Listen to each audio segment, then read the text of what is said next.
Hello, the internet. It is Donna here. I wanted to talk to some of you folks that are getting your extractions or your E-Day is coming up. First of all, congratulations on starting your journey. I'm so excited for you. Oh, you're going to feel so much better so soon. Yay! But also I wanted to talk to you a little bit about what to expect the first 24 hours after your extractions. I know that your dentist is going to give you instructions, and they're probably written, and they probably sent them home with you after your consultation. But I feel like it's important to get that perspective from somebody who's been through it as well. So once your tooth extraction process has been completed, if you're like me, you want to know how long it's going to take to heal up. Now, your gums are going to heal up before your sockets do. And I know that sounds weird, but the inside of your mouth actually heals a lot faster, typically, than the outside, unless you have some kind of complication like an autoimmune disease like lupus or something like that. Typically, the inside of your body is going to heal faster than the outside, and that includes your mouth. So during the first 24 hours after your extractions, you really won't be able to see all that much in terms of actual extraction site healing. What you will see is swelling. Swelling is going to get especially bad day 2, day 3. It should start to subside by day 4 and day 5.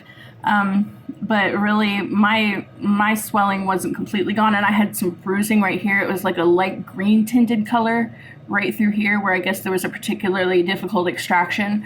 That all went away towards the middle to the end of week 2. So if you're gonna bruise, you can expect to see that bruising start, and you're gonna swell, and you can expect to see that swelling within the first 24 to 48 hours. You will notice in the first day or two that your bleeding from your extraction sites has stopped a bunch. As long as you are biting on that gauze and using those ice packs the way that you're supposed to, and utilizing the instructions that your dentist gave you when you left the office, you should be good on the bleeding. Now, for me, I had a little bit of light bleeding for up until day 5, and that's completely normal too. But the bulk of it should stop within the first 24 hours. And again, the swelling that you have is going to peak in the first 48 hours. It'll hang around for a little bit, and then it'll begin to subside at 72 to whatever 4 days is. Well, all of this is going on. You don't really notice anything with your gum tissue around your extraction sites at 24 hours. Even though you're not noticing anything, healing and reattachment and new growth of gum tissue begins at the edges of your wound as early as 12 hours post-extraction. I hate that. So my phone totally rang, and it was a local number, so I answer it, and it's a recording about, oh, this is for anybody with a student loan. Bitch, I haven't had a student loan in years. Seriously. Lose my number. Where was I? Oh yeah, gums healing. So that starts around the edges of your little extraction sites. I know that looks really dirty right now, but around the edges of the inside of your extraction sites, your gum healing will start at about 12 hours. Now, you won't see anything right off the bat, but just know that it's happening. Okay, now inside of your tooth socket, at 24 hours after extraction, the focus of the activity inside your socket revolves around the blood clot that's formed there. The clot itself is composed of platelets and red and white blood cells, and they're all embedded together in this little fibrous, like gel looking smushy stuff that'll be down in the bottom of your tooth socket. A lot of times you'll notice it at the top. Peter Sloan. One more interruption, and I swear to God, I'm gonna lose my shit right here on camera. Oh, yeah, you may notice the clot up at the top of your extraction site, so it may be just a little bit below the surface. It may be all the way up at the surface, and it'll feel like this little jelly, gelatinous, like bouncy little, and it'll hurt to put your don't play with it with your tongue, okay? Because you'll knock it out, and then you'll really stunt the healing of that socket, and you'll end up with dry socket too if you pull it out by accident with your tongue, or by drinking with a straw, or by smoking, or vaping. Now, one word about vaping, okay? And I know every dentist on earth is going to tell you, don't vape, don't smoke. For me, okay, on my vape, I have a little twisty do that will regulate the intake pressure on my vape. So like this, I have to draw pretty hard with this little opening right here. I have to draw pretty hard to get the air to come through. If I open it all the way up, which I did on extraction day and in the week that followed, I didn't have to draw hard on it. It's like taking a breath of air. So if you have a vape that will do this and you still need to vape to get through your day, open it all the way up.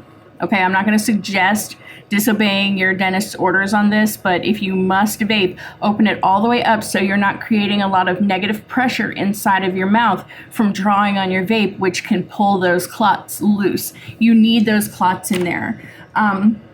Starting at the point where the clots form and continuing on through the next several days, platelets in the clot and other types of cells attracted to it will begin to produce chemical factors and mediators that will initiate and promote the healing process. So you really want that clot to stay into place, because those platelets and the other cells that are there, that's really, really important to your socket healing properly and your gums healing properly as well. Okay, so that's basically the first 24 to 48 hours. What you can expect, what your mouth is actually doing. So as far as time that you might need to take off work, some people need to take off 2 or 3 days. Some people need to take off a week or longer. If you were having one tooth pulled, you would probably be cool with just going home and taking the rest of the day off to rest and then going back to work the following day. But if you're having like 20 extractions, I don't suggest going back to work the following day. I wasn't out of the most severe part of my pain until day 5. So I want to say, if you can afford to take off a few days of work and you have somebody that can stay home with you to help take care of you and do things for you, it just makes it easier if you can get enough rest. Your body will be more likely, not even more likely, but it'll be better prepared to heal itself if you're getting plenty of rest and drinking plenty of water and taking care of yourself, or having somebody take care of you. So if you've got somebody that can handle the laundry and the kids while you lay around in bed and try not to be bored, then cool, do that.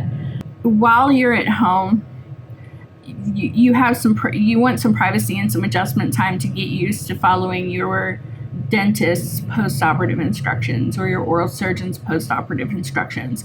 If that includes taking your immediate dentures out, or if you don't have immediate dentures, just rinsing out your mouth with that warm salt water, or taking out your dentures for a short time to give your gums a chance to breathe, or whatever that entails. You'll have the privacy and the adjustment time to make those changes, to follow those instructions so that it becomes habit for you.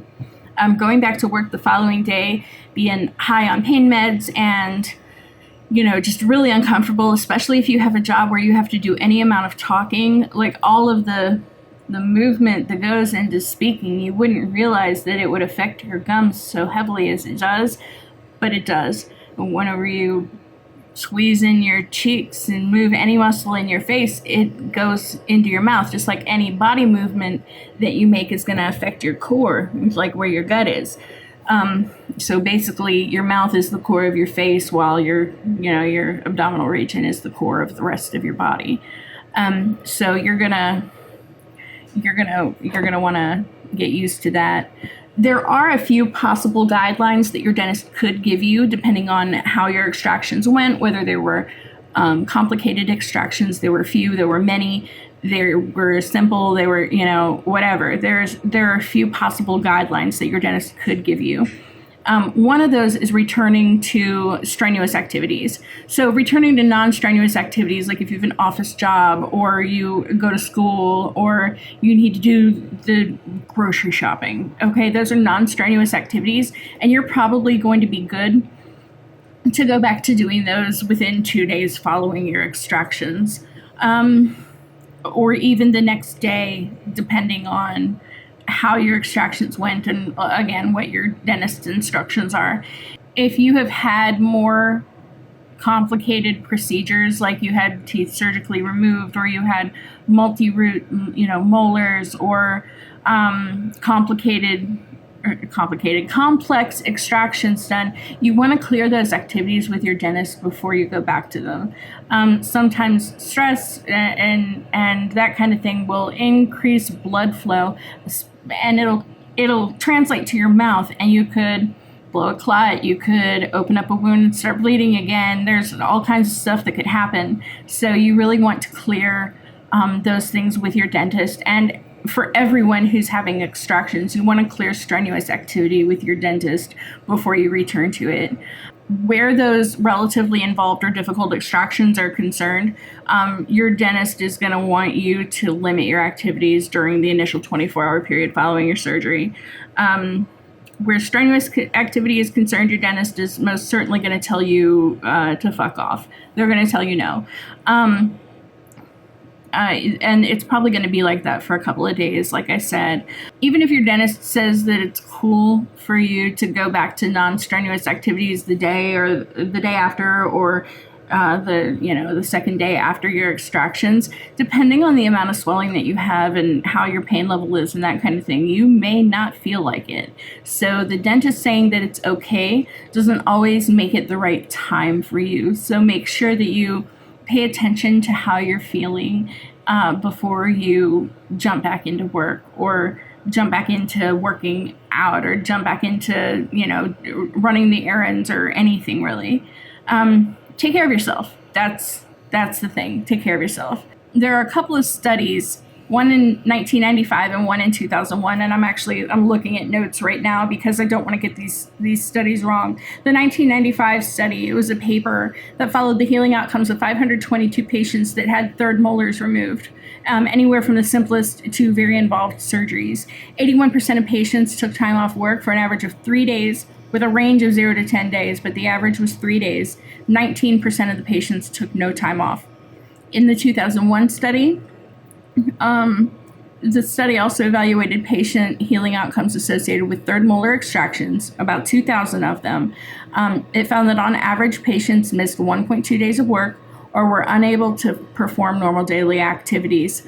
40% of the teeth removed were erupted. That means they had come through the gums into a relatively normal position, so it wasn't like impacted molars or whatever. 40% of them were not